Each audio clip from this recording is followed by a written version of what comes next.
And I know Stanton will laugh with me in this way, but Margaret Thatcher says, you cannot appease a dictator because dictators, no level of peaceman can make a dictator happy. And Doumbouya is a dictator. In fact, if we look at the history, when he overthrew, the Weah government did not recognize him. The Weah government stood in solidarity with ECOWAS. It took a while for the Liberian government to accept him as a president. When President Boyka visited Guinea for the inauguration, our president was treated with utmost disrespect. In fact, Doumbouya, if you look at that video, did not extend a respectable hands of greeting to the president of the Republic of Liberia. So this is a president that have continually shown some form of disrespect to us. And what we have now is, first of all, a situation of a Fulani armament in Monrovia. And now we have this aggression a few weeks later. I hope our security forces is investigating this thing to see if there's a line between these two. So we have to take a posture right now. If the Guineans will leave tomorrow, thank you. If the government believes that sand mining is the undercurrent of this issue, thank you for the press statement. But I think the president of the Republic, with the level at which this situation have escalated, should be on national radio and television, speaking to the Liberian people, sending up words of calm to these 8,000 Liberians that are in Solomba, because they are in fear tonight. Many of them are not too sure they will sleep peacefully tonight. And it's the duty of the president to be the number one encourager and the number one motivator of the Liberian people. Thank you. Thank you very much, Jacob. Yes. Clearly speaking, we need the government headed by His Excellency Joseph Newman Boyka, the legislature, the full leadership of the country to pluck out a solution. That is their work. We're basically here, on an analysis show, trying to share perspective or opinion from where we see it. It is their responsibility. It is them who have legitimate legal constitutional authority to figure out a solution out of this situation, because it's obvious now, clear to everyone, that we have a situation on our hands, across the border. It's a security situation there. What do we do now? What is the solution? How do we deal with this matter? We see the first set of steps going to Conakry yesterday, coming back from there. The situation doesn't seem to be, no, I don't even want to say seem to be, the situation is not solved at all, because of course we still have the presence of a foreign army on our soil. And what do we do now as a country? It's tricky now. There is a general level of lack of interest across the population for anything that looks like violence. Absolutely not. However, how do we navigate this kind of tricky road now? Do we say, and I was reading a comment here, somebody was saying, what do we have to make up our mind? What do we want to do? Do we want to say, okay, no military confrontation at all? So what? Do we cede that piece of land, our territory, to the Guineans, and then put our hands up in the air and probably retreat back to Foya? Or we say, okay, we up the diplomatic antics, maybe take it to a further level, like ECOWAS will talk about, and get the regional players involved in this. I don't know what the government strategy is right now. The government is largely taciturn at this point. They're not speaking, they've become a bubble over the past few months. They've just been dropping, just snippets of information here and there, nothing comprehensive. Of course, we talk about the army getting involved and all of that. What is the logistical situation involved there with the military and putting more defense? I don't want to see bloodshed. I'm sure nobody wants to see that, but we need a solution here, because we look stranded right now as a country, as a government. Where do we go from here? And I think for me, the legislature needs to come in also to try to add to this whole thing, because the leadership of our country will have to meet and take a decision about what needs to happen. Clearly, we have plenty of evidence to show that the diplomatic meeting yesterday or that communicating has been translated into tangible results. Yes. So it's just flying paper at this point. We don't see results on the ground. And there is I want to talk about this. There is a mounting humanitarian crisis already in that part of the country. The correspondent said, 30 villages are affected. People are moving. We saw the video here. Family members are moving to Foya. Even the government needs to even step in that situation to try to provide food and humanitarian support for those families that are displaced. We saw them not doing much with the displacement in Monserrado, with the breaking down homes around there. We don't want the government to respond in such a careless way with the Lofa thing. They have to step in there and try to provide relief for our people. And we pay them so that they can find a solution to this kind of thing. It is their job. Our role there will be to push them hard to arrive at a solution that works for everybody, a peaceful solution, a solution that will deliver the result that we all want as Liberians.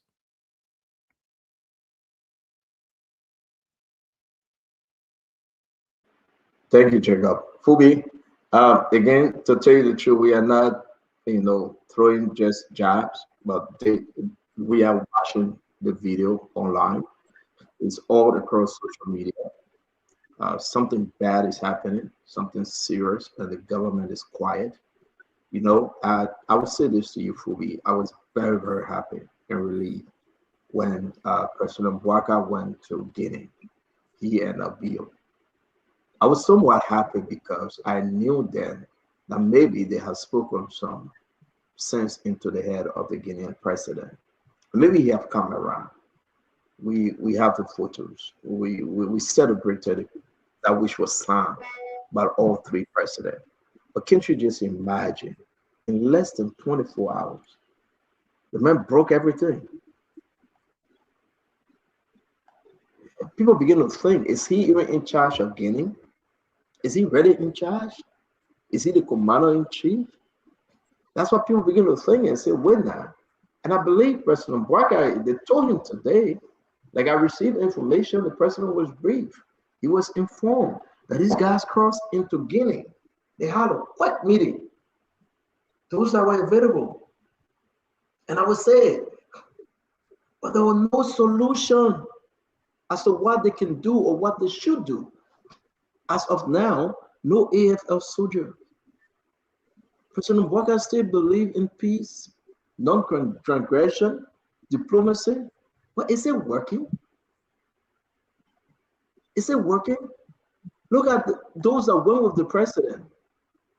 The foreign minister, Cyril Beslo Yanti, Mamaka Berete, Minister of State with a portfolio, Samuel Kofi Wolves, the second National Security Advisor, Francis Yumaning, the executive manager said internal affairs, but local government, Geraldine George, the defense minister, and the chief of staff, Davison Fuller.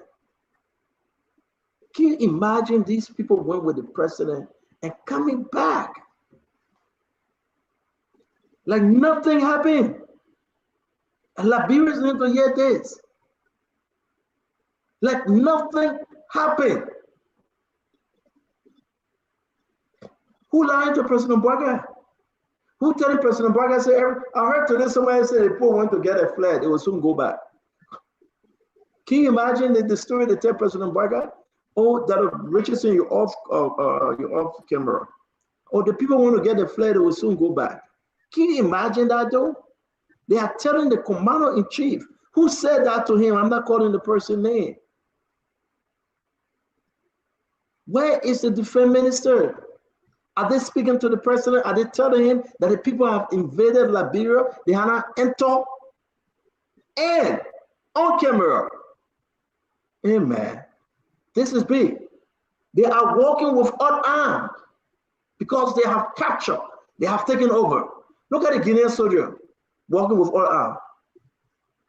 Just look at the Guinean soldier, right? Let's play this for you. You talk to just watch them. They are complacent. Liberia is weak. Liberia military very weak. They don't need to carry arms. They take it easy. They walk and they leave the arms somewhere else. Watch them. There are people more parking. Where is them parking going? Because people can be buying oil and take cool evening, but you see them. They tell all the people to go. in French or in Maniwo, they telling all their people to go. So y'all know now if their people go, one else will happen. So that 8 years. And you see right now they go tell they want to park or thing there. And you see now they tell them to go. They say they want belly, they want horse. They say they want horse. I hope they want pay their own horse there. So at the end of the day, though, we celebrated President Barker. We celebrated him. I was so happy. Good news. Then today, what happened? Fubi. Yeah, you know, it's so discouraging and disheartening and exposes the country, like I said earlier. And I think Jacob was asking what the government needs to do, what strategies that the government needs to put in place. One strategy they need to put in place, the lawmakers need to cut their budget into half and send that money, hire people from Nigeria, Ghana, and pay them. Because this time, you're not waiting for UN to come and pay. Pay from your own taxes that you raise, your own budget. So when the lawmakers, because if that country is destabilized, they will not have the chance to even sit down and call themselves lawmakers or write big cars. So they need to cut their salaries and benefits into half, their whole budget. And reach out for external support, because you have clearly shown that the country cannot defend and protect our citizens. That's what they have shown. I know Conor Grace saying the able-bodied men and women of Liberia, yeah, there are points where you can call on able-bodied men to join the forces to fight. But the first line of defense must come from the military that will have in place. You can't just go on the street and start, conscripting people and putting them in the army to go and fight. Your first line of defense, your AFL that you have, that have been paid all through the period, they should be the first line of defense. They went to the border, they packed their bag and left and went back to their barracks and left the immigration officers there to provide security for armed men. Not immigration work. Immigration work is to make sure that people coming illegally and manage those. That's a civilian issue. But when you have armed men coming, it means it's a military issue now. So you have escalated to a different level. So it's no longer an regular immigration, issue that you're going to check people's documents and see. This is an invasion. And so you have to now put serious measures in place and show that. And the right CEO, look, the president needs to be speaking regularly.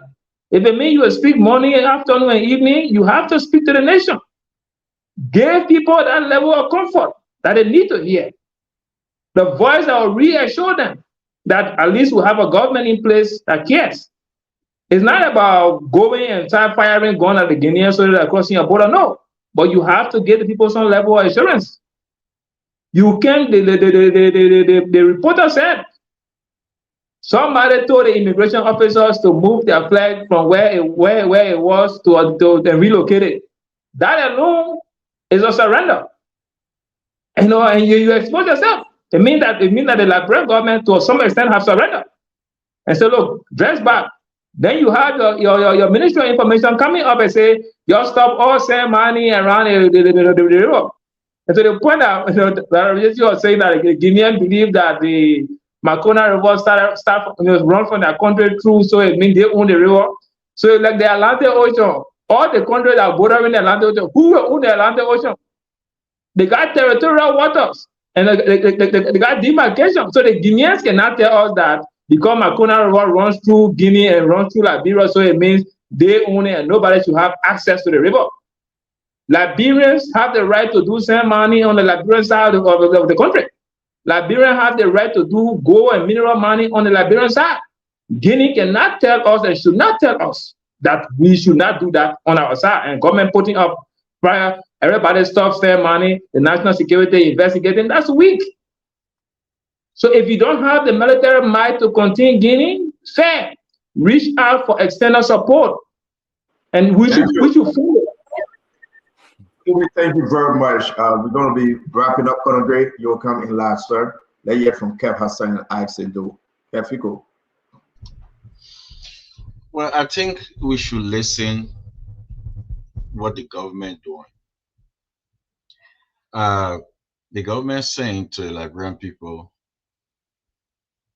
tonight, the statement, what it's saying, we give up that land, don't mine anymore. I told people the last time, brace yourself, that land is gone. You know what the Guinea are doing now?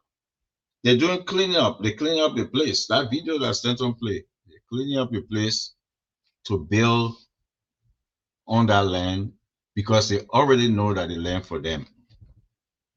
The reason why they came back, because they have information from a high up and say, okay, we settled that. What their government telling them in Liberia, that's not why we on. Everything I photo up. Go and start cleaning up. Brace yourself. That land is gone. That's the reason why that's the reason why the president not speaking. That's the reason why the president not speaking, because there's nothing there for him to say, because everything is gone. So let's watch this step. How can another government telling your government, I don't want to see anybody on our water. I don't want to see anybody mining. If I catch you guys there, it will be public flogging. That's exactly what they're telling the government. And you know what the government said this evening? Yes, sir, Dumbuya. Yes, sir, we are out. But the Liberian people put the flag up, the Internal Affairs Minister put it down. That land is gone. Nobody should blame the Guinean government. What Dumbuya is doing, he's doing exactly what his people telling him to do. Don't blame him. Don't call him. Don't attack him. Your government, your president, sold that place for pickup truck. That place gone. Would Dumbuya give that pickup truck Eugene because he led the president? Yes, sorry. We'll find out video and play. We give it. Thank you, Kev. Let's bring in Acid though. Actually, what is wrong with this question? Because I want us to read after Acid and Conor Gray the statement. They put up 3 very important points on the statement that just released. We have to read it. Acid, quickly. Let you upload this.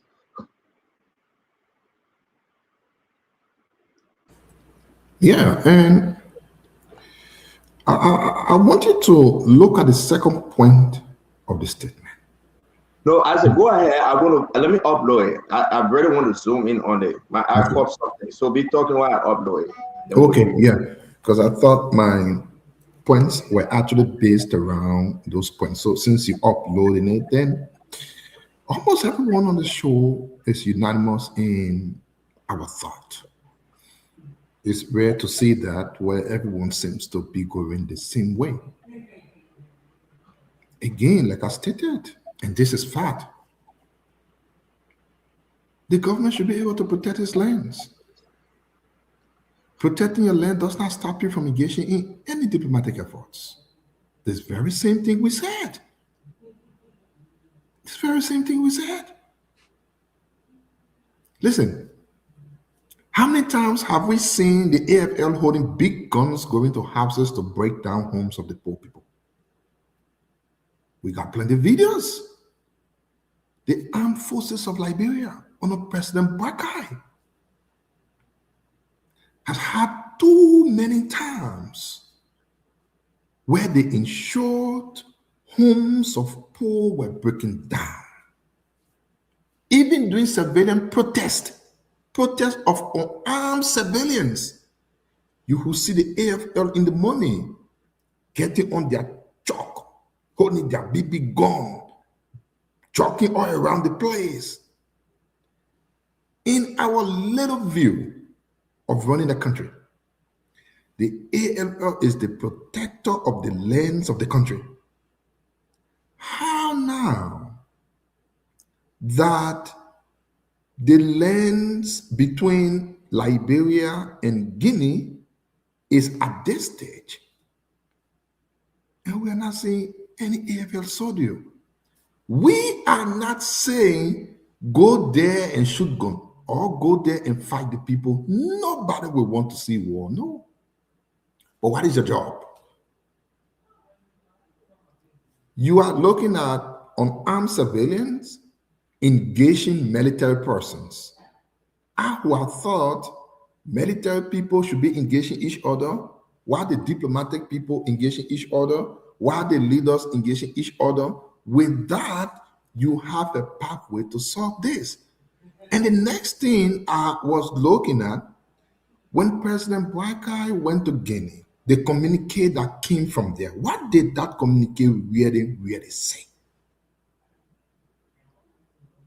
The communique said the leaders agreed to work together for peace, but the Republic of Guinea will defend every ounce of their territorial space. That's what he said. Read the communique that came from there. They are not saying we will come back to solve this. They say, yes, we want peace, but we defend our place. I think Liberia should be defending their place. I'm just going around because there was a very key point from those 3 points that the government pulled out that I wanted to speak to. Unfortunately, Stanton is not breaking it, but I'll just run over it. And like we've always said, if the government is informing their people, so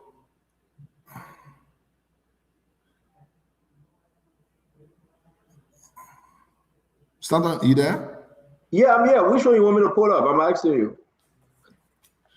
Okay, I wanted you to put the one that actually talked about the process for withdrawal. I don't know. Are you talking about the communique or are you talking about the German? No, this one, the one you are putting up right now. This one that you are putting up this right one? now. Come again. I'm not. Look at your computer now. Which Yeah, number? that's what I'm talking. I'm looking at what I'm talking. I just want to be sure that okay, I got it right here. National Security Council, the Liberia. Okay, here is it. This one is the 1, 2, 3. The 4th paragraph in that letter. The 4th paragraph. It said, at the same time, the government is aware that certain troop movements along the border in Lofa County observed earlier today generated public concern. Following engagement with the Guinean Authority, Liberia has been informed that these movements were undertaken as part of the operational process to implement the withdrawal directive. I want you to think about this statement from the government. What the government is making the people of our country hear and believe is that the troops you are seeing on camera, on video, hosting the Guinean flag, only went there to withdraw. These are some of the reasons why we don't see pathways. This was not a full-blown military deployment that needed years or days or hours to say, come back to your place. But the government is saying, the soldiers you are seeing all around the place, they only went there to start the withdrawal process. This is insincere. This is not a true statement, simply because what we saw today was an incursion into the lands of Liberia. I think the government needed to come up and tell us exactly what is the end resolution is. But instead of that, the government is saying something completely different from what our eyes are seeing. And I really want to believe that Liberia is in a bit of a crowd time.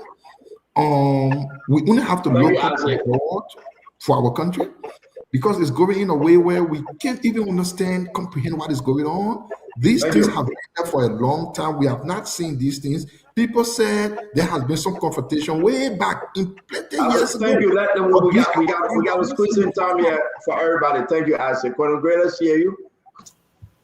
Senton, I'm not sure why people are pointing to Sand Mining. Was Sand Mining responsible for the Guinean troop entering Sierra Leone space and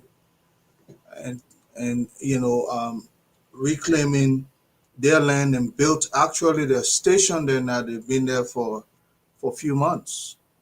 Was Sand Mining responsible for that? Was Sand Mining responsible for them attempting to enter Senegal, and they were fiercely resisted? They've tested us. This is not a matter of the president is weak, the president is. It's not one of those political bickering we're talking about. The Republic of Liberia, which our forefathers protected to their teeth, to their lives, and it could not be conquered by colonialism, is a land that we are sitting and debating about who is responsible for who and not. We're a coward set of people. Let me put it, all of us. I can tell you if this had happened to the Ivorians, they'll fight with their blood. We know how to politicize everything. This is not one of those issues to be politicizing. Sierra Leonean soldiers were dragged from their base, brought into Guinea. Look, wars are fought on bravery. 1990, they got names for certain people who came to the call of the liberation of the state. This is one of the moments we should have some of those name calling now. Look, I'll tell you what, 1990 war was different because this was a tribal war. Certain trained people were chased out of Liberia because they were not crowned, and so they were not certain tribe related to President Doe. They fought that war based on their tribal affiliation with the president. Trained people were chased out.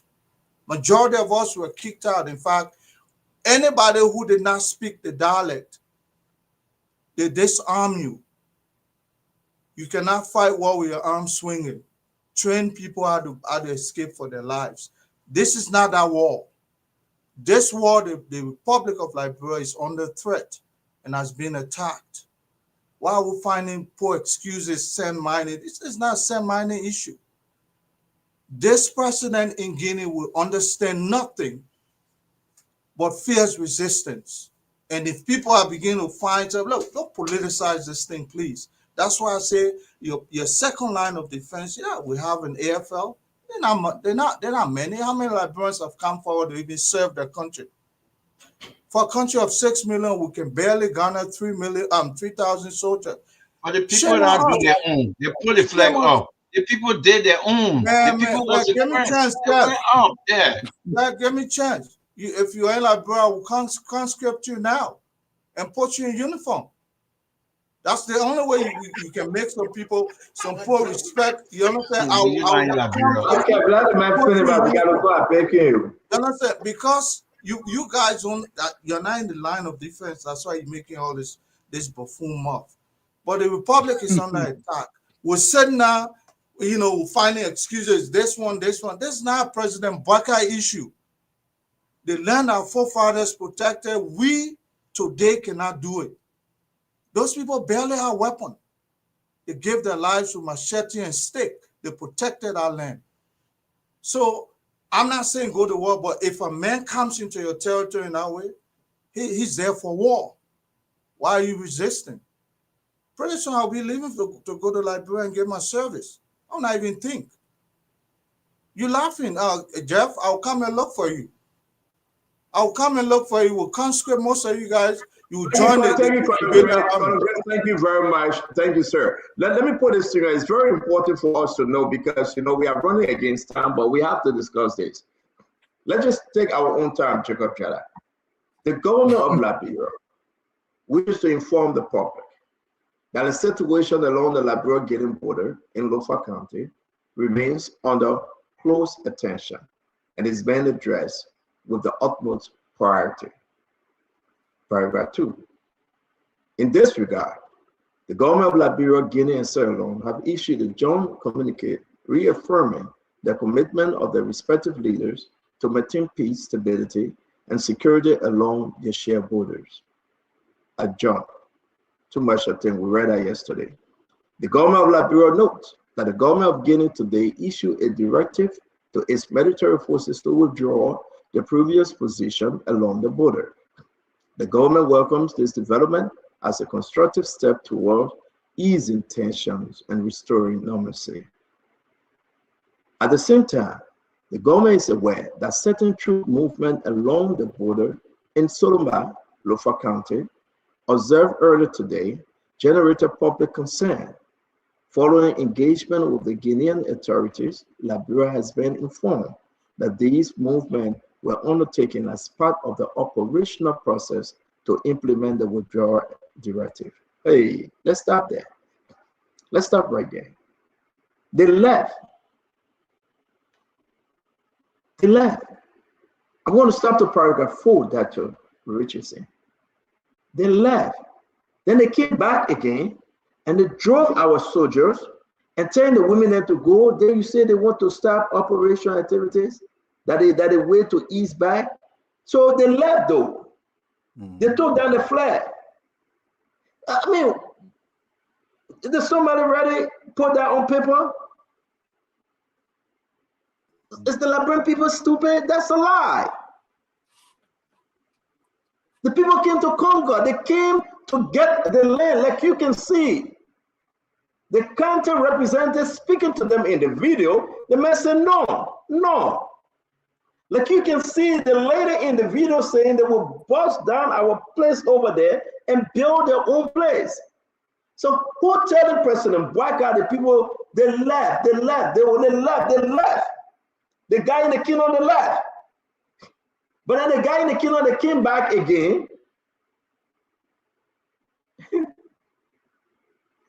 Hey.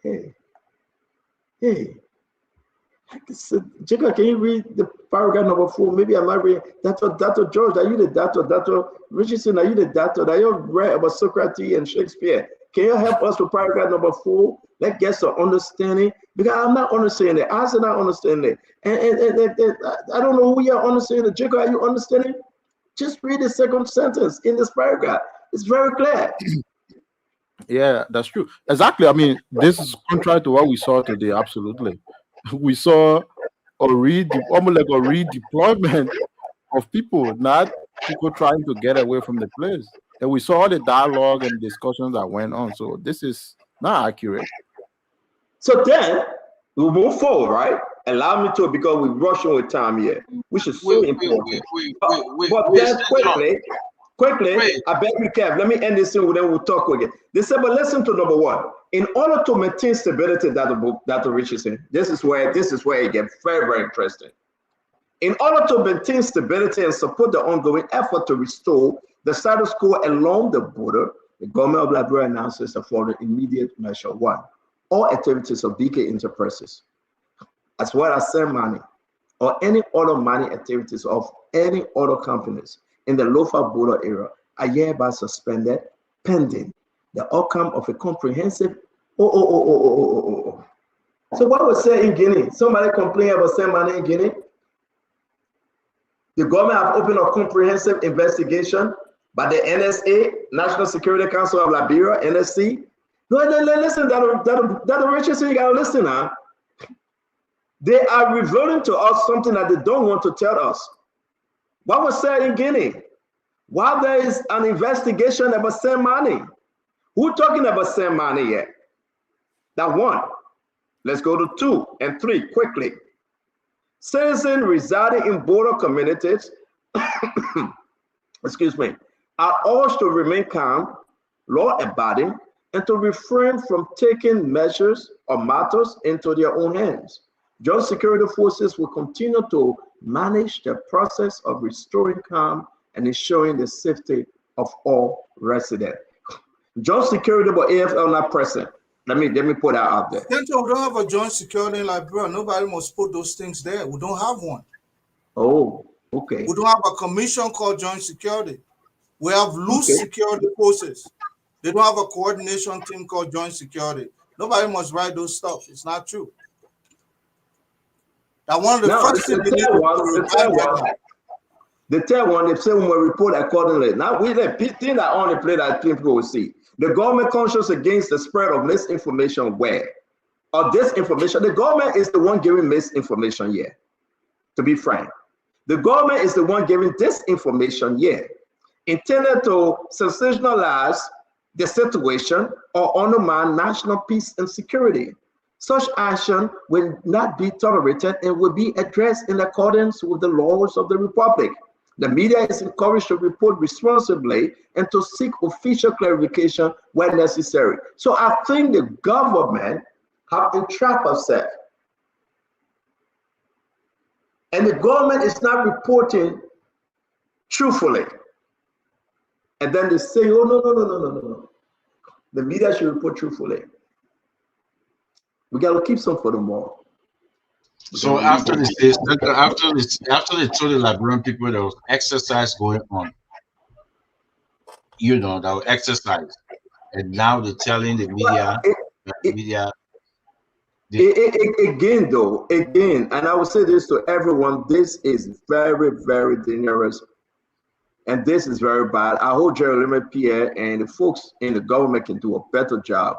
I don't think they're being fair with the Liberian people. This is terrible, and it's so bad. So we move to address all of the last paragraph. That last paragraph there, Senator, when you start seeing, if you start seeing the last paragraph, the government of Liberia commit that to safeguarding the peace and security of its territory, while working constructively with its neighbors to preserve stability in where? The people on your territory, you move on there, they say you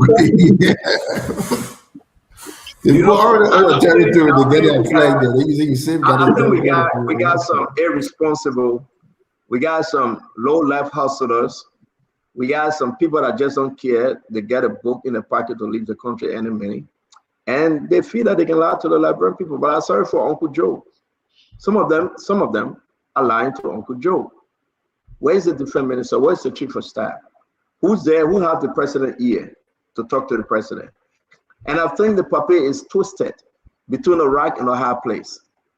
And that's a problem. Right now, as we speak, the reporter at the border right now, he will be going live 6 o'clock a.m. in the morning. The people at the border. And we hear tapping paper, and we hear writing and talking and saying peace and stability, we are restoring.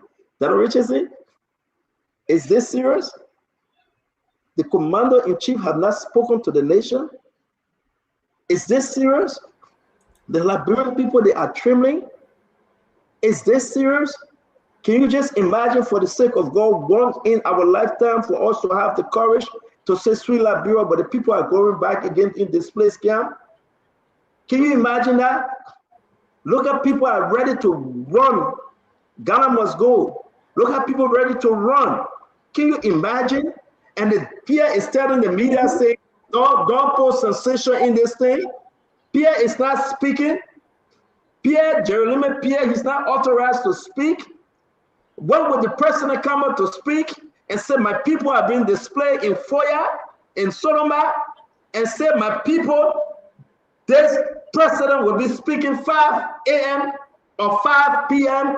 and everybody will be glued to the radio, and BBC will go, na. You remember the old time BBC? 17-hour Greenwich Town, BBC, I'm Robin White. You remember that? You remember those days? Then everybody running to hear what Joseph Boakai Balo said. They have invaded the country. The Guineans are in Liberia, the military troop, and the president said, peace, be still. The government have this under control. Are you imagining that? Can the president say that? That Obereche say, I will let you go last because we got to move on Swakoko. She said she's free today. God bless her soul. We got to talk about Uncle Sam briefly today. I spoke to Uncle Sam, and Uncle Sam was released into the custody of his lawyer. I spoke to him for a very long time. He's in a good spirit, and I want to say what he told us. And we'll end with those two things and close the show. But that Richard saying, listen, Richardson, I know you'll come in. I am not too happy with this government. Yesterday, I was so happy. Today, deliberately somebody lying to Joseph Boakai. Deliberately somebody is doing something terrible. Either it's family entanglement, somebody doing business at the border, they getting money, and hearing that the lawmaker they're going there tomorrow. I don't know. They're going to take armor. What are they going to go there for? They're going to talk to the Guinean people. I don't know. Right? Take a listen.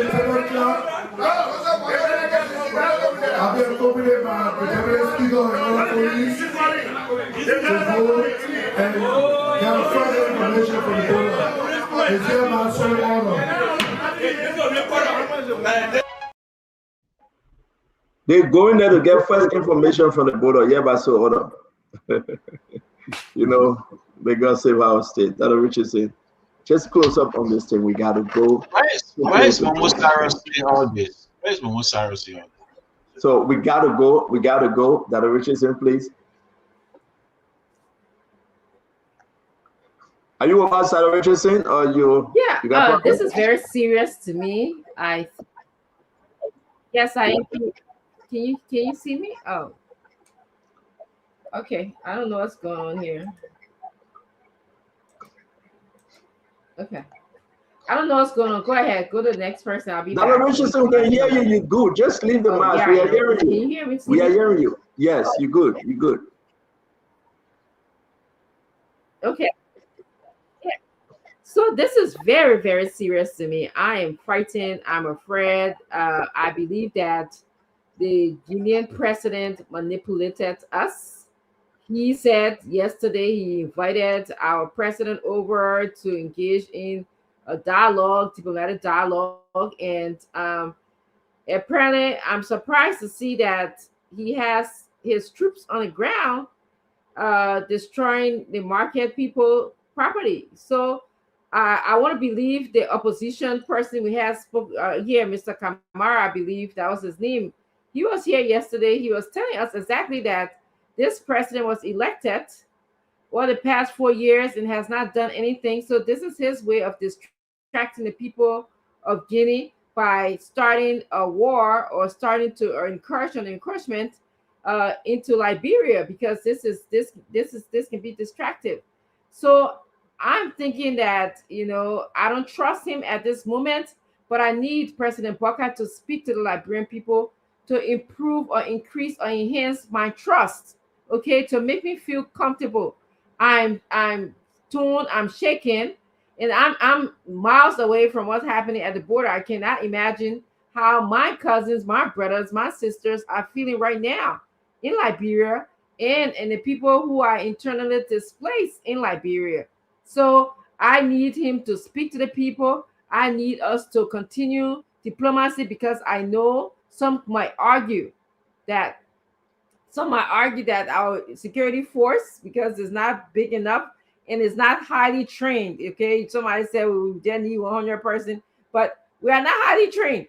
Okay, so and I also need us to use. I think I heard Mr. Fubi Henry said we can use a mercenary approach here too. You know, we can hire people. There's a lot of mercenary soldiers that are out there. And we can form a coalition with the Ivorians and the Sierra Leone. They've been to war before, somebody said, and they know what it's like for someone to encroach on their land.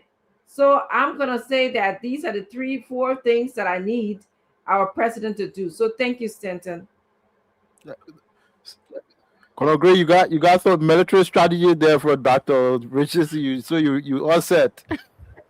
No, actually, on a serious note, this is a very, very unique way to say we're going to discuss this continuously tomorrow. Dr. Richardson, thank you. The question remains. No, I gotta go, man. Can I just close? Yeah, we are about to close. We are about to close, guys. The defense minister is right here. What's going on? The chief of staff, right here. What's going on? He's from Lofa. By the way, he's from Lofa. What's going on? But let me say this. Something we missed, and I really got to say this. When the 3 leaders met, Jacob, they didn't say anything about setting up a special committee to observe the situation at the border. They signed paper and they left. Whatever happened again, the hell of state will go back again. Let's stay. Listen, the devil is staying in the details. That's why the government is not being transparent. And the government must be transparent.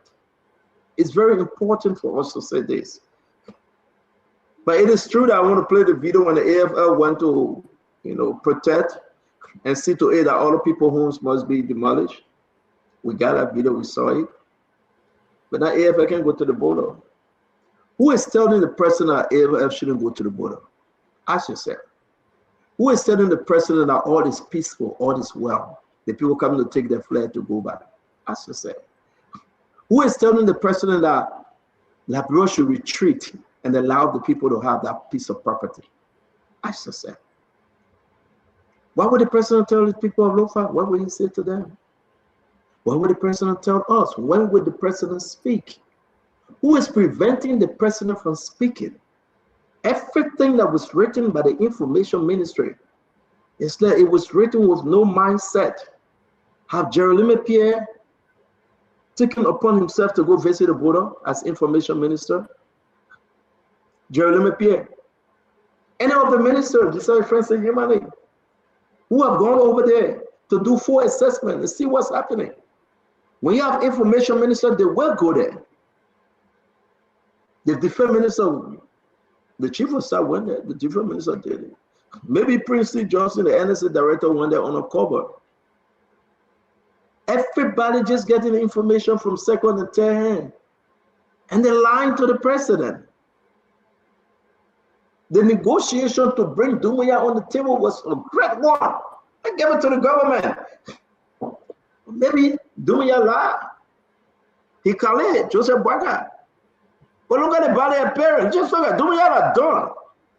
Dumbuya, look at him. The man is an open man. Dumbuya an open man. Maybe Dumbuya lied to the public.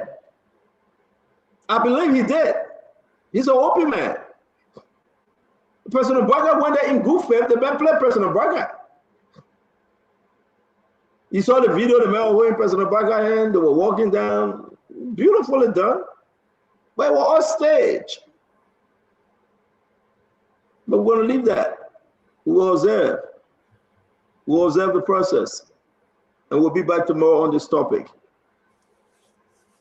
We are in some listen, till we can see this. My father used to say, open confession is good for the soul. You must say the truth. I like to say this also about Swa Koko. I hope we have the time tomorrow to discuss about her. The court said, well, we got to set her free because the government took forever to send a representative. In her case, we got to set her free. But guess what happened, folks? The court lied. As evidenced by the LDCC sent this document to the court. They sent this document to the court. When the judge, the presiding judge, when that judge took over, and I will put this in our chat room, you must read it. As per our previous conversation with you, this is the second letter. They've been sending to that court and telling the court to call for this case, for them to carry on the trial. Jacob, this is very important. Nobody says, with you upon taking up your new assignment at Criminal Court C, please find below the list of cases, the Liberia Anti-Corruption Commission, who want you to kindly prioritize. Check out, you see, they kept on reminding the judge. They kept on reminding the judge. Whenever they remind the judge been ignoring, as alleged. The judge been ignoring their request. LDCC said, don't put this on us. We have sent you so many letters. And every time we send you letters, you ignore our letters. Look at the letter, Jacob. Let me put this in. I want to hear you. Let me put this in the chat room. But you know what? That's a game. That's a game between, and I will tell the Liberian people, as alleged, the Justice Ministry and some member of the court. That's a big game.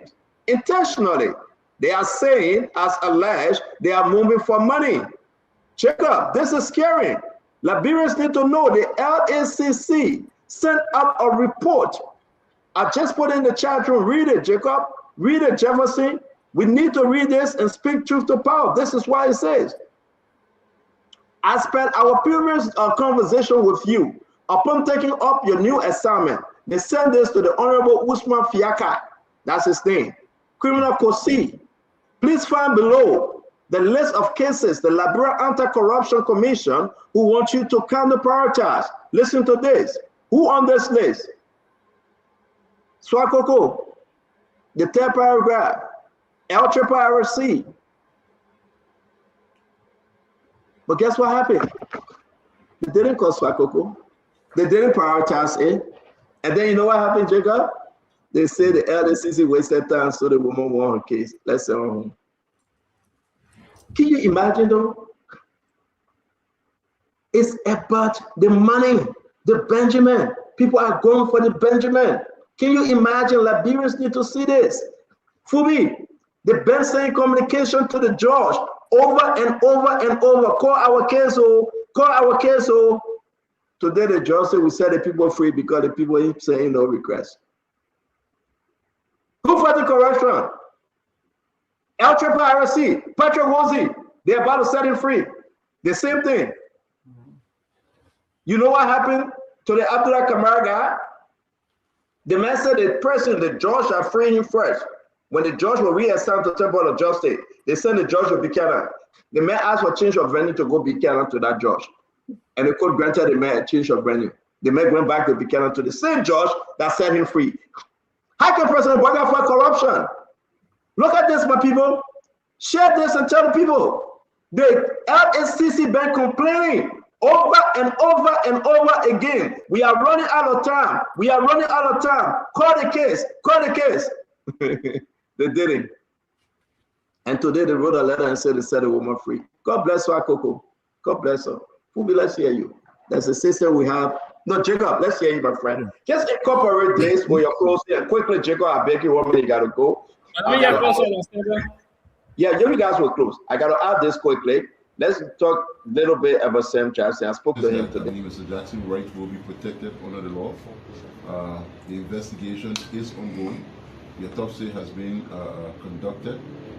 Further analysis is being done. So hopefully in the next 72 hours, we should have all of the results to inform the action that will be taken as it relates to the findings of this investigation. So that's where we are at the moment.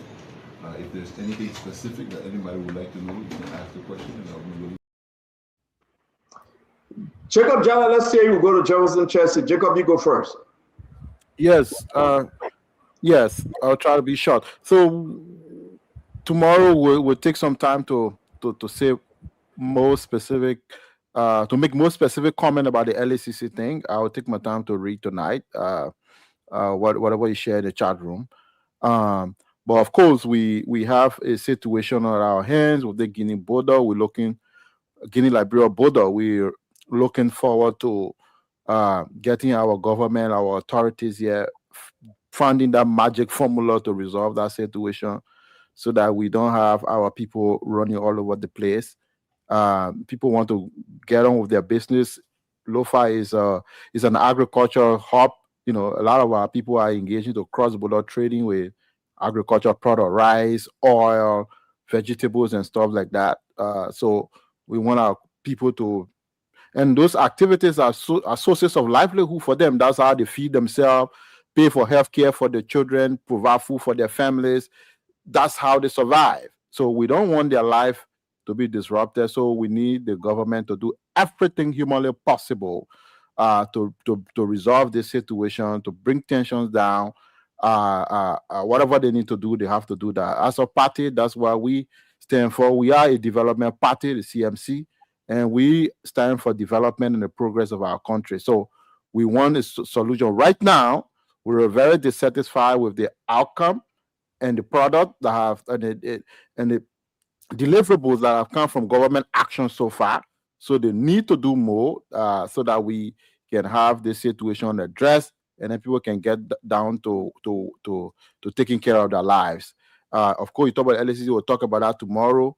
But again, thanks very much. Tomorrow we'll be here to share perspective about other issues also. Jacob Jana, CMC, thank you very much, my friend, and by God's grace, we'll see you tomorrow. Johnson Cheston. Thank you, Stanton. And Stanton, what is happening between the Liberian and Guinean border is a very serious thing. The Guinea has launched an aggression against Liberia. This is something that should be taken seriously by the entire government. But let me tell you what's happening now. while we're discussing such seriousness as it relates to the aggression on Liberia, the entire government is in Nima drinking and getting drunk on Jeremiah Confirm. They don't care about what happened in the country. They're celebrating. The vice president celebrating his birthday today, regardless of what's happening in the country. This shows that the government has no seriousness about what's happening at the border. And I maintain, Stanton, that the commander-in-chief is the one that is responsible to lead the army. If he does not do that, the army cannot move. When former President, Excellency George Manuel Weah was arriving at the airport, the president instructed the army to go there and ensure that his supporter don't go there and welcome him. So the army was to move. Bouaka agreed for the army to break the people's houses down at the 72nd barracks. So the army was able to move. Until Bouaka showed strength and stopped being a very weak president, nothing will happen at that border. The Guineans will show aggression. They will capture land in Liberia over and over because Bouaka is a very weak president. He only acts on his own people. He moved the army to act on their own people. Until the CRC can decide that the army should go to the border and seize the situation, nothing will happen. Moreover, I just read the communication you posted in the chat room regarding the information from the information ministry. I strongly want to believe that Jeremy Pia was drunk when he wrote that paper as usual because he drinks a lot. So that cannot be coming from information minister, especially when this borders on the lives and the livelihood of ordinary Liberians. Pia cannot write down in his sermon he must have been drunk as usual. And Colonel Gray, let me something. The voyeur is let me bring it down to George. George, go ahead now. Thank you, Jefferson. We'll see you tomorrow by God's grace. Yes, Stanton. First of all, let me thank everyone for this conversation we have had about our country, Liberia. Thank those who are listening to us on Facebook, YouTube, and favorite radio station in Liberia. Fellow Liberians, tonight we have been discussing the critical issue of our nation. For many of us, we have only one country, and that country is called the Republic of Liberia. That's the only country passport we have traveled with all our life. It's the only country we have claimed loyalty to. But we have a situation. In as much as we are patriotic, we should be honest with ourselves. A foreign country invaded our land and hoisted the flag. Our president was humble enough to travel to Guinea by a meeting that was conveyed by the chairman of the Mana River Union, who is the president of Guinea. At that meeting, promises were made and signatures were put on paper. The very next morning, we found out that the Guineans actually did not mean what they said. In as much as we are a peaceful people, we also have to be people ready for anything that would disturb our livelihood in our nation. And hopefully the government will do what is necessary. I've seriously questioned paragraph 4 of the statement that was released by the Minister of Information. What we witnessed today is not a withdrawal process, because withdrawal took place before the president went to Guinea. The Guinean army, we saw live recording, getting on canoes, going back to Guinea. And this morning, we saw live recording of the Guineans leaving Guinean territory, coming back into Liberia. I do not know. I'm not a military person. The military person here is Colonel Remy Gray. But I do not think that is withdrawing. That seems to be an incursion. But I'll leave Colonel Remy to tell us how military can withdraw twice from the same place, as we still call that. But I think that is wrong, and that should be corrected by the Ministry of Information. Thank you. Have a wonderful night. We look forward to a beautiful conversation tomorrow. Well, thank you very much. Fubi, let's hear you.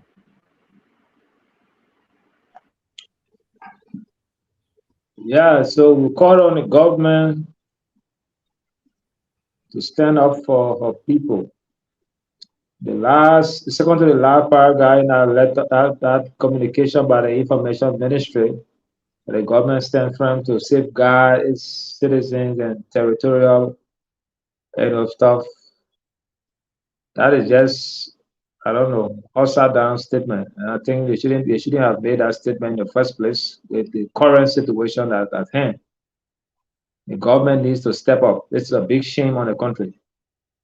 You cannot be seen as a father that cannot protect your children when there's danger in the home. You cannot be talking about for peace sake, and you cannot do those little things.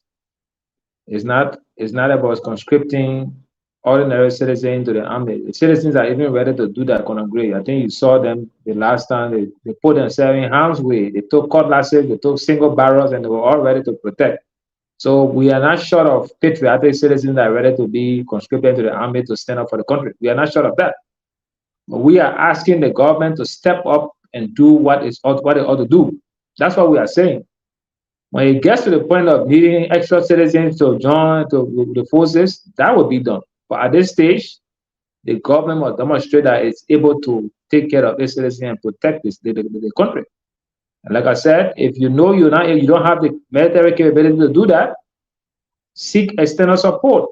Reach out to your regional brothers. ECOWAS, Nigerians have their whole military camp. If you need to borrow some, pay for support, pay for it.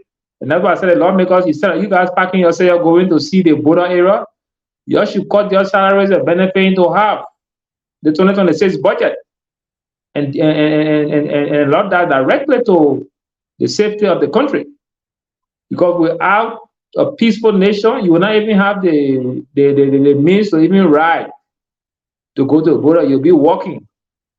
Like you saw citizens today walking with their loads on their head, long distances on those dusty roads. I don't think that's the kind of country we want to be seeing now. And Guinea should know better, but said they don't know better, Liberians and the leaders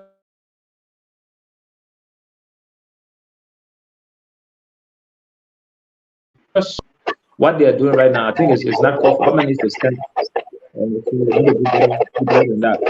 Thank you. We are losing you, Phoebe. Are you done? Are you still speaking? Oh, okay. Dr. Richardson?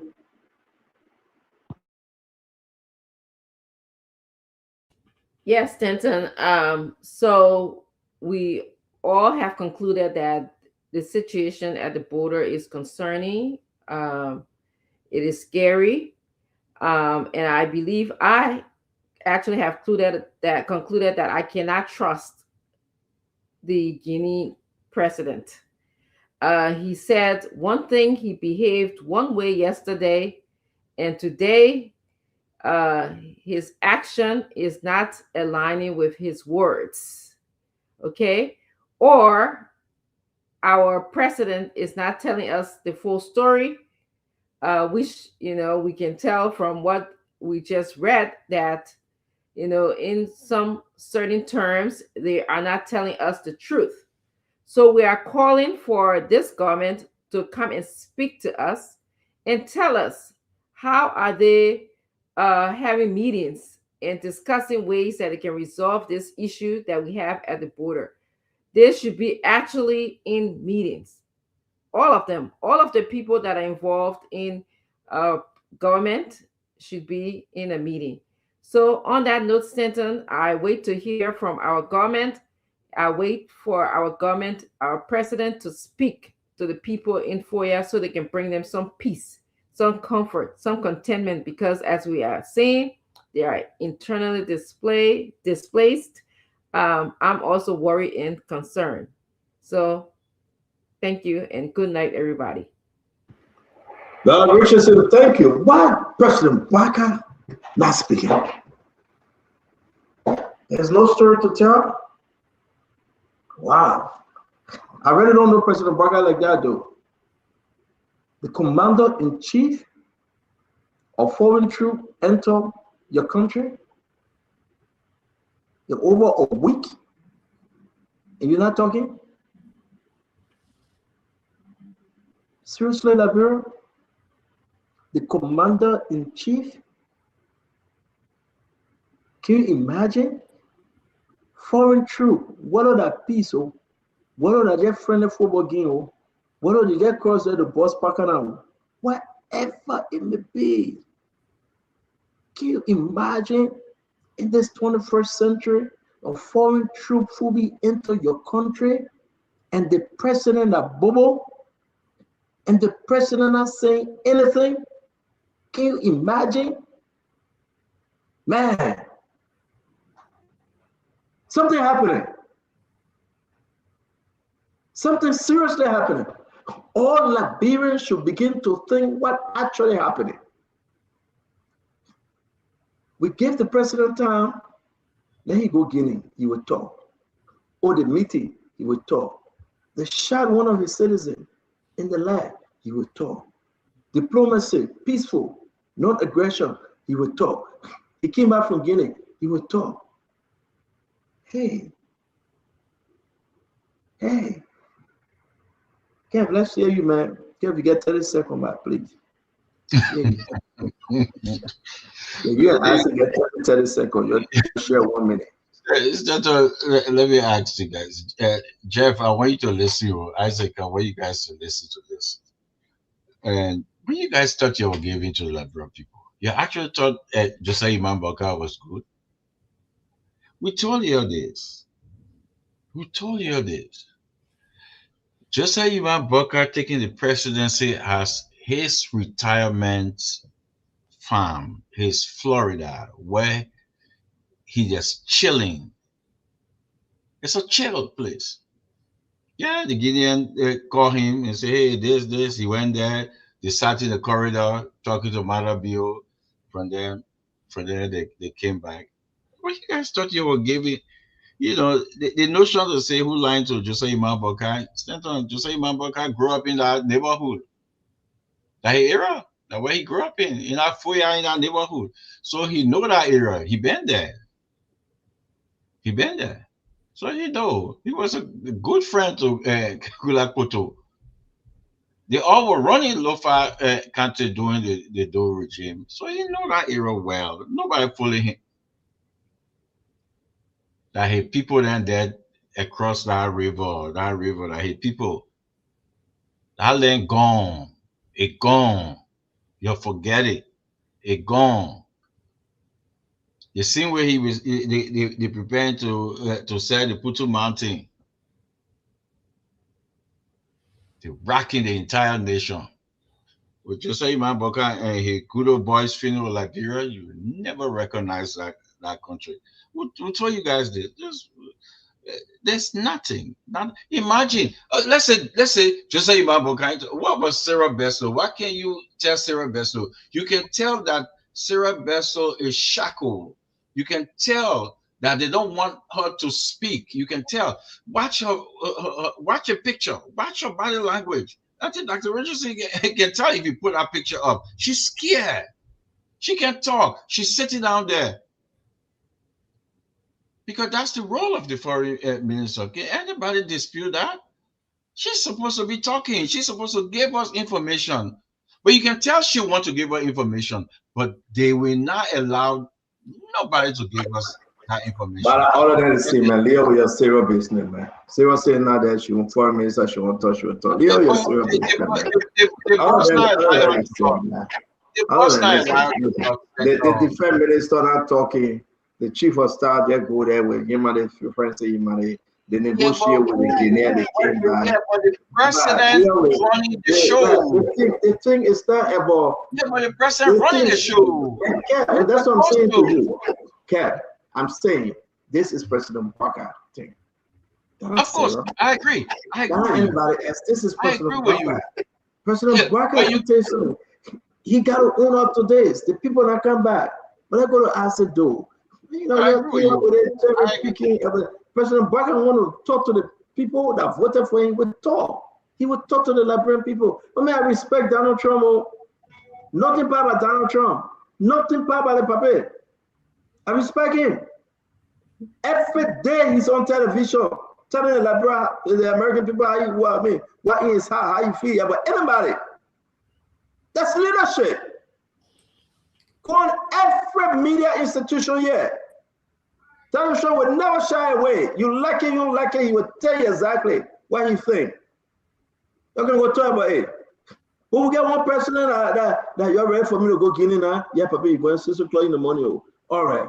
But what thing I'm going to say, you say peace, no aggression. Then people say, okay. Don't worry, Malabi will pick you on the way.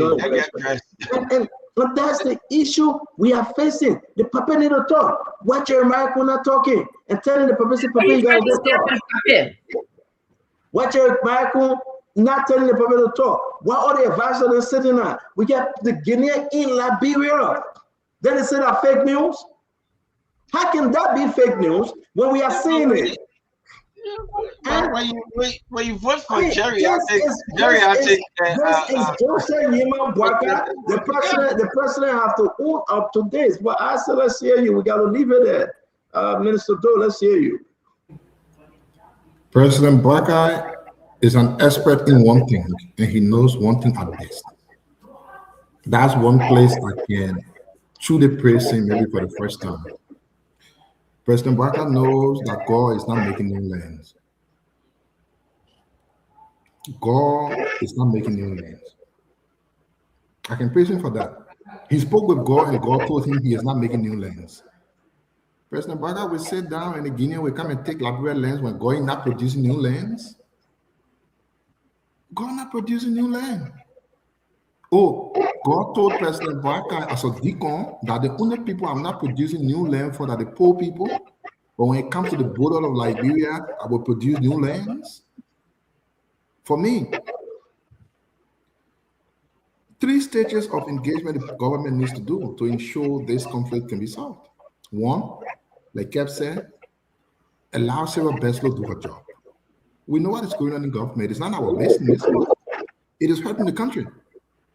Allow the woman to do her job. This woman was entrusted with UN to handle a country that had all of the conflict and civil problems. So at least allow her to do her job. Yumale is not the foreign minister. Allow her to do her job. Allow her to take the charge. Let her do her role. Sarah Beslow complaining to you? No, Sarah Beslow complaining to you? It's not that she doesn't have to complain. The woman went to Guinea and the woman came by, the woman spoke with them, the woman doing her job, he said a lot. But man, let me say something about it. So I'm the one saying. How are you in a second? Me plan every day by. Yeah, so I'm the one saying, number one,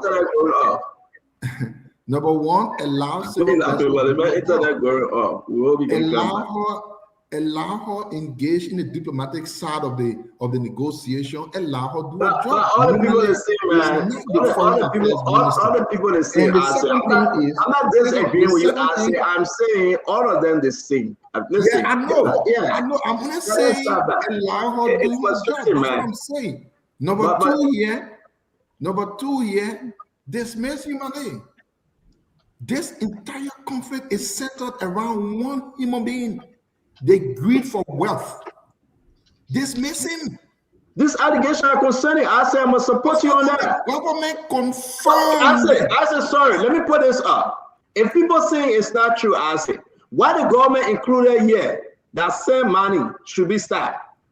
And other things. Look, I say, these points are very serious. What the government had in, when people talk about human aid, but now the government said nobody must do same money, no activities. Right. Come on, man. Can you do this Lofa border area or the border area in Lofa?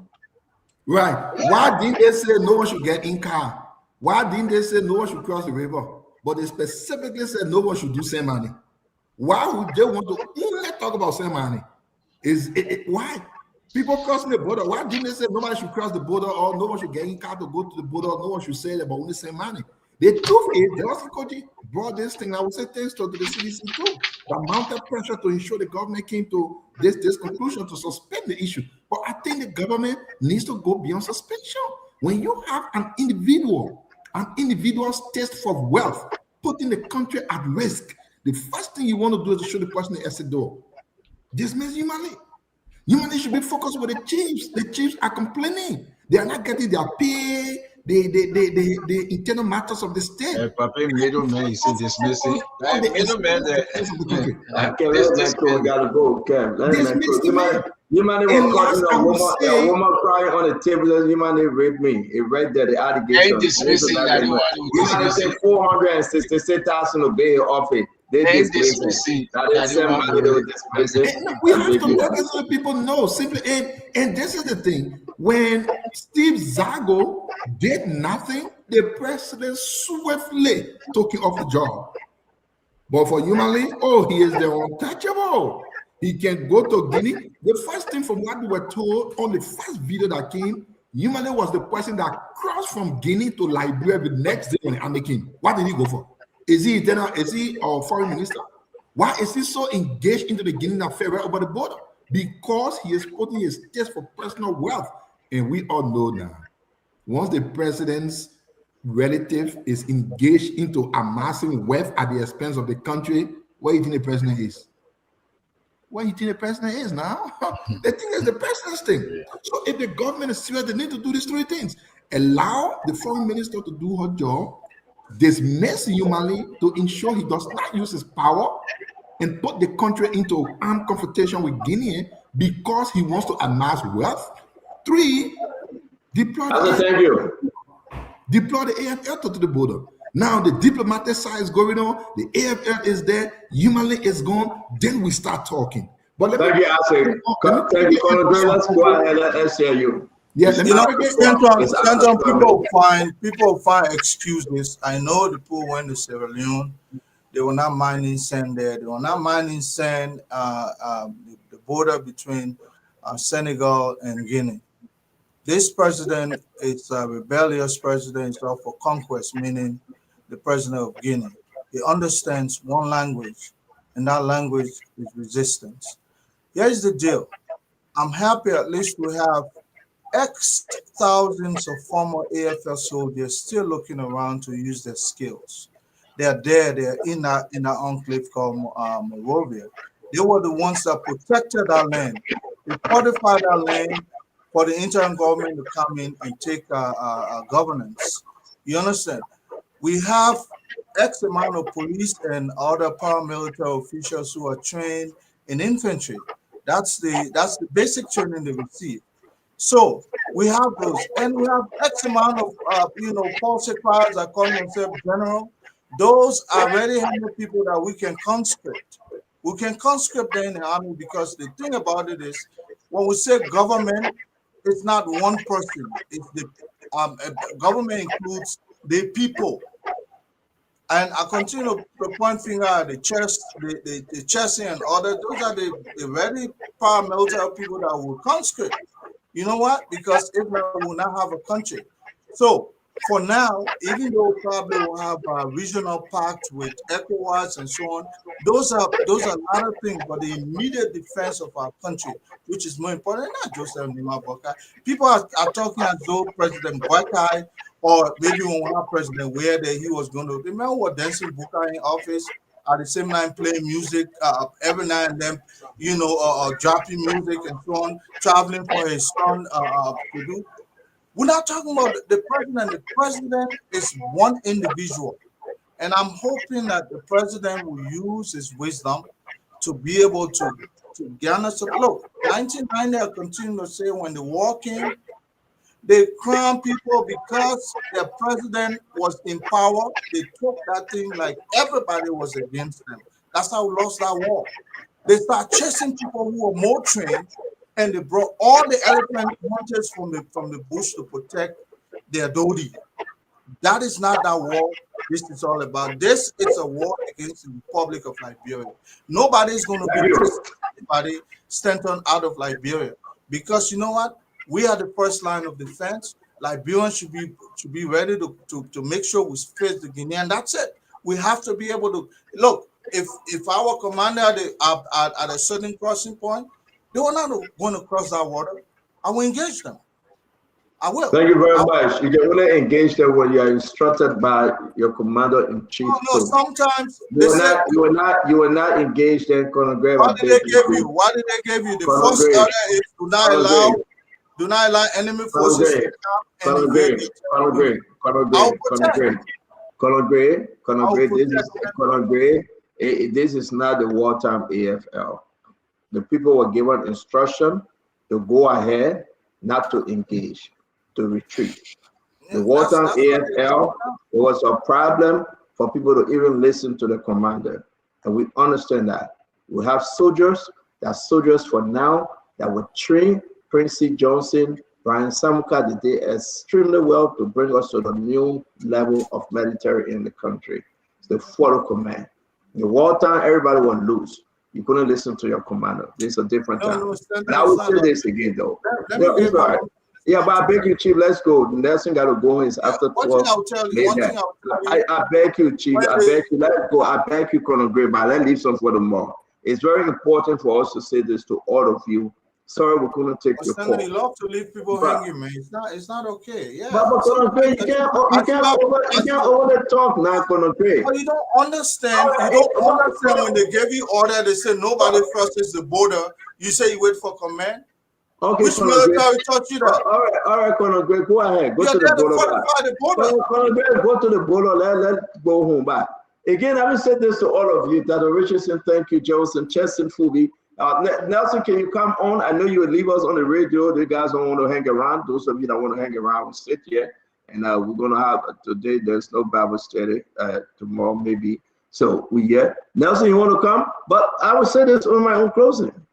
Dr. Richardson, I was happily dancing yesterday when I heard the information that the Forbidden Insider document. I was so happy.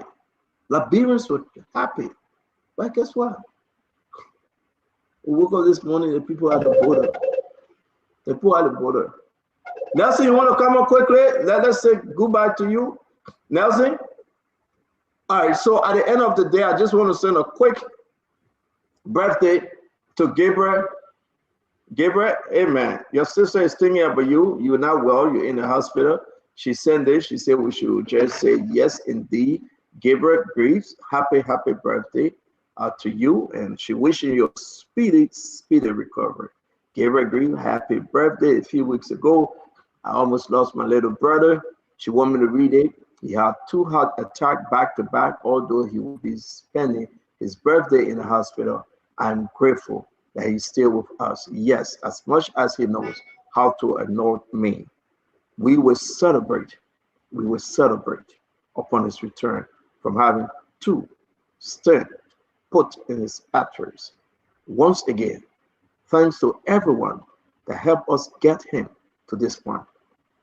To even be here to celebrate this birthday, no age calling necessary, saying he is my younger brother. Love the birthday outfit. Happy birthday. Love you, Lord. Love you, Lord. This is from your sister. You know who your sister is. And she said, Gabriel, she wishing you all the best. From the Melissa Yap family to you, happy birthday and speedy recovery. I want to say to all of you, Nelson, thank you very much. I know you'll take her off now. You got to go home. Thanks for Uncle Sam coverage today. I know you guys own it tomorrow. We do appreciate you, Nelson. Thanks a lot to you and the entire group. We say, may God bless you guys. And the Liberian people do appreciate you all. Thank you very much. Have a good night, Nelson. Thank you, sir. You too. Bye-bye. Yeah, we will hang around. Okay, I will shut this thing down. So I know you got to go home. Drive safe. Thank you. All right, guys. So that's where we are today. Anybody else? And now Nelson is off. Dr. Richardson is still hanging on. It's surprising that you go to the baby, the second grandchild, stay hanging. I said those still want to talk. On the Gray still want to go to the border. But yeah, you want to say anything? I'll take a few calls from the international line. So yeah, I just wanted to add, there may be Liberians who are thinking that the president has to consult or go and talk to the legislature, which would be according to the law. But I think he can, in his presidential power, he can make some decisions, because this is an imminent danger to our country. So I think he could use that argument. That's just all I wanted to add. Thank you. Thank you very much. Again, people say government worked at this, government worked at that, but hey, That's the way it is. I'm kind of just surprised. Colonel Gray, I give you the time now. You want to talk to us about military and going to the border? Colonel Gray, I'm not going to the border, to tell you the truth. I'm not going there. So go ahead, tell your own. Stanton, these people cross over the Sierra Leone. They capture a large territory and build their fort there. Man, the people of Sierra Leone have lost that land. They attempted to go to Senegal. Senegal resisted them. They're not even drunk to try the Ivory Coast. It's not about their presence. Wars are fought on bravery. Lots of Liberians will protect their land. Whether or not with weapon, 5 men crossed into Liberian territory, 1989. 5 people, single barrel. They fought an entire war that will last for 14 years. But here's the deal. When you have a commander-in-chief that were only looking at protecting a certain tribal people who believed that the rest of society were against them, so therefore even trained people became the target. Some people had no business joining Prince Johnson, but because the AFL became a tribal entity and they drove everybody who was trained, only you have to speak a certain tribe for you to even carry a knife, let alone a weapon. Nobody was allowed to be around. That's not our war. This is the time where we as a people must be able to come and be extremely resilient. We can blame the president, I agree. President Barker, probably, that's why I gave him 90 yesterday. I said on communication, he has fallen short. But there are lots of people who are willing to protect. Look, forget about the cowards that can come on social media and make all the noise. Liberians in their infinite mind are ready to protect their land. That's how we're resolved. That's why we're not colonized. We fought against the French. We fought against the English. So if people just think people back in the day were just sitting down folding their arms and they were able to protect Liberia from being colonized, you're dreaming. This is something God will protect you because it's a religious war, so to speak, in the sense that God will give you the fortitude to be able to resist the invader. So forget about all the people who want to politicize this. They can politicize it. Regardless who was the president today, that Guinean president was still going to attack us. He has not seen any equal match. That's why he continues to play people. Thank you. Oh, you not try that with the other neighbors. Thank you. I dare him to go try the Ivory Coast. Ivory Coast refused to go for the meeting, but we went. Isaac, you have anything to add, Isaac? You have anything to add? This is just an extra time because that Richardson here, so I'm here. We should leave, I leave. You got anything to add? Colonel Gray, when are you going to the border? I'll come for you so we can go. I'll lead the way. I'll come for you, Isaac. I'm not a military man. Yeah, no, you don't have to be. We'll train you to be. Listen, if the country is going through financial challenges and they need financial expert to sit, come and call me. When we need a military side, we need you. Why are you running away from your area? Give me a carrot's grade. I call himself general. If you need educational rebranding of the country, call that a register. Everybody get their area. Papa, why are you running away from your area, Papa? You will come along. The border needs you. That you want to call me. That already see, please beg the board to leave me alone. Citizens are conscripted to protect their land. You will be one of those. Papa, as my brother, please beg the brother here to leave me out. I beg you. We will come for you. No, listen now. If the entire country has no way to wait, then all of the citizens can jump. But for now, the first line of defense should be you. Why are you running away from these things, man? Oh, me? So wait now, wait. We've been pushing for you to get LDEA job. Forget so about if you get LDEA job and this guy from Mexico goes Liberia, you'll be running away and be asking Kevin San to go and arrest them, brother. My friend, no. we'll come for you. We'll come for you guys. So on a serious note, Stanton, this Swakoko Dennis thing, we have to talk about it tomorrow. I know I would take a different side that you would say, my man, go arrest.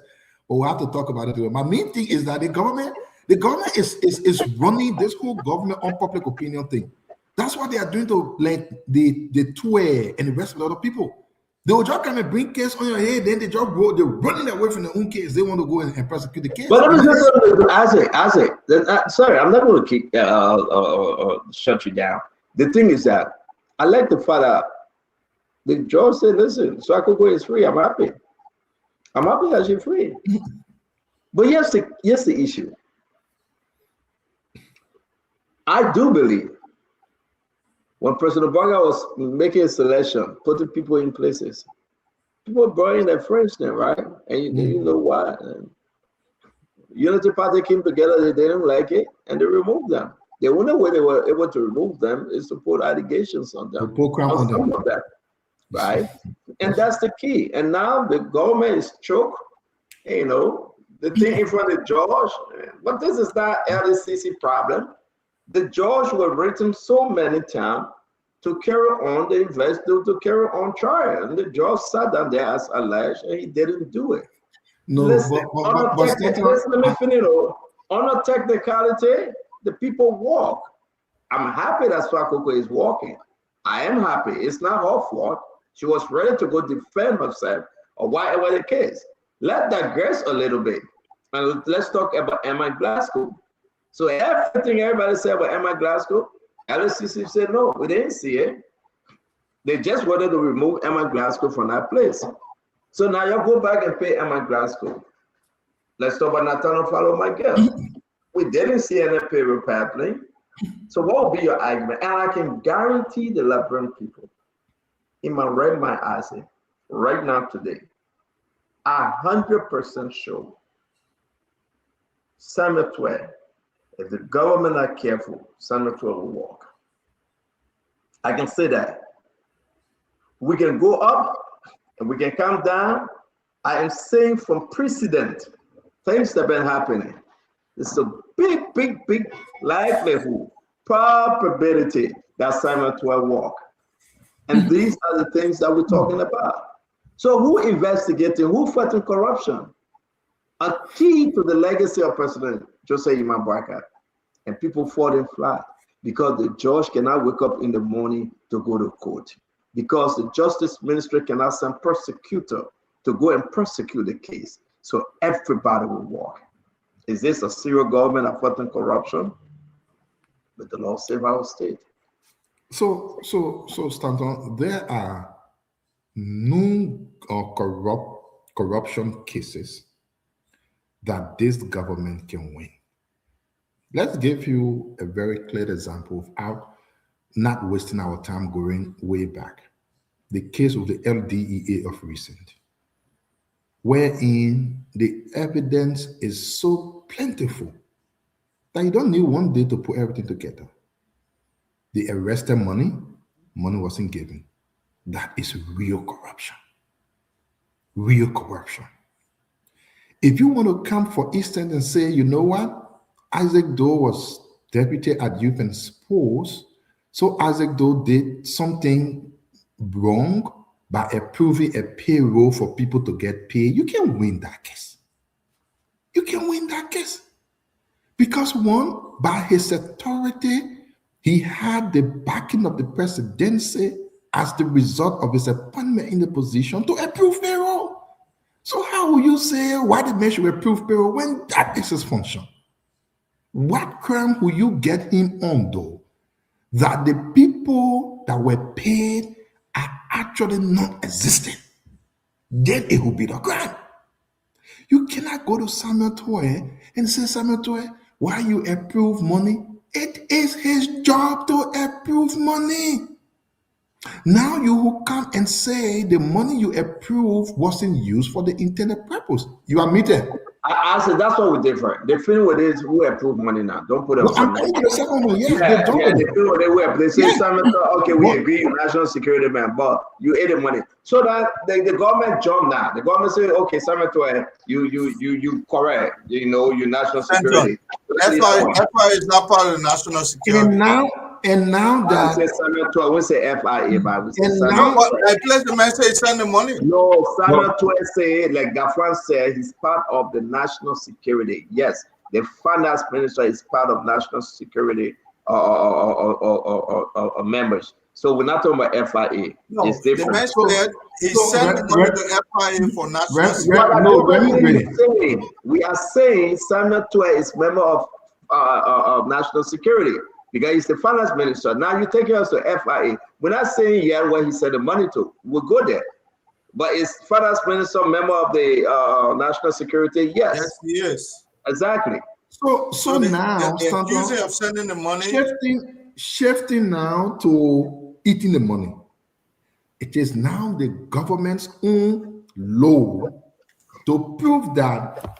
You see, John Johnson, that you say you gave $15. John Johnson is not a human being, does not exist. The government now has to prove that John Johnson is not a human being. It means somebody ate the money. Or you see, the office items you say you purchased from Remy Grace store, Remy Grace say you didn't purchase nothing for him. There is no. It is now the government time to prove that indeed the money was eaten. I don't know how the government is going to do that. I just don't know, because when it comes to national security matters, like right now, while we're talking, right now, the government will have informant giving information. You and I will not know who those people are. My understanding is Remy Gray could be one of those people that the government could be paying money to give information. National security reasons will never uncover his name. So how the government is going to do this for the fact that they just wanted to hold Samuel Toy and hold Samuel Toy back. Of course, that's the reason why you see the way it's going. And it disbursed the money for national security purposes. Yes, that's what we're saying. It disbursed. Now, FIA is not one of the corridors. No, the accounts. This is better. The national security it does not have an account. I am going to go leave it right there. I want to say thanks to you, Minister Doe, Colonel Remy Gray. Thank you. I have to go till we meet again tomorrow. That God bless you all. To those of you that joined us today to make this an incredible conversation, thank you. We'll see you guys tomorrow by God's grace. Have a good night. Bye-bye. Awesome.